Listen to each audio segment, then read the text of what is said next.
In an interview with the New York Times, 4 months before Donald Trump declared himself a candidate for president, Stephen K.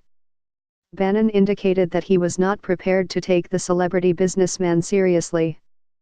"There are a lot of reasons for running for president," Bannon said, observing the promotional efforts of Trump, Sarah Palin, and Newt Gingrich at the Conservative Political Action Conference in February 2015.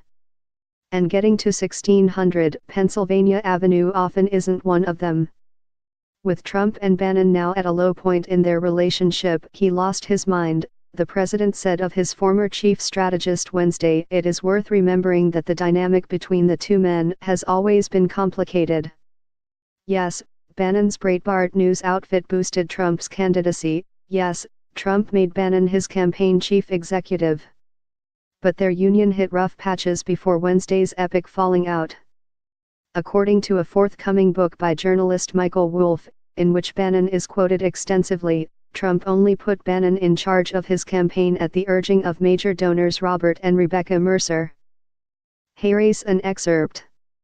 When the Mercers presented their plan to take over the campaign and install their lieutenants, Steve Bannon and Kellyanne Conway, Trump didn't resist. He only expressed vast incomprehension about why anyone would want to do that. "This thing," he told the Mercers, "is so effed up." As Bannon's profile rose, Trump reportedly grew resentful. A February 2017 Time magazine cover that dubbed Bannon the Great Manipulator continued to bother the president 2 months later, according to the New York Times. Time's new cover, How Steve Bannon Became the Second Most Powerful Man in the World, https://edpo6qq9kpic.twitter.com/bdpy4hw9xb. Time, at Time, February 2, 2017. After one angry eruption, in March, Trump left Bannon and other senior aides in Washington when he traveled to Mar-a-Lago for the weekend. In April, as clashes between Bannon and Jared Kushner spilled into the open, Trump cut down Bannon in an interview with the New York Post. "I like Steve, but you have to remember he was not involved in my campaign until very late," the president said.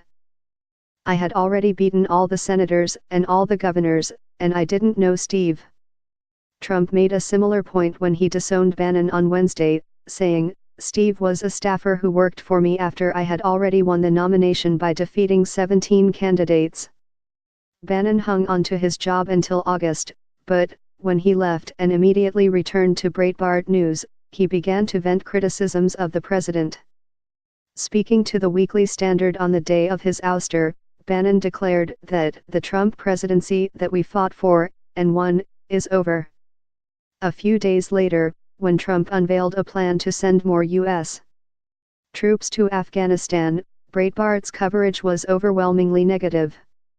Bannon split from Trump in September's GOP runoff between Senate candidates Luther Strange and Roy Moore in Alabama.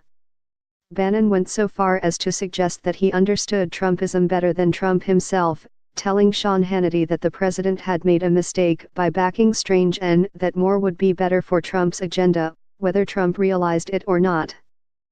2 weeks ago, the Trump and Bannon camps exchanged fire in a Vanity Fair article by Gabriel Sherman that was most notable for raising the prospect of a Bannon presidential bid in 2020.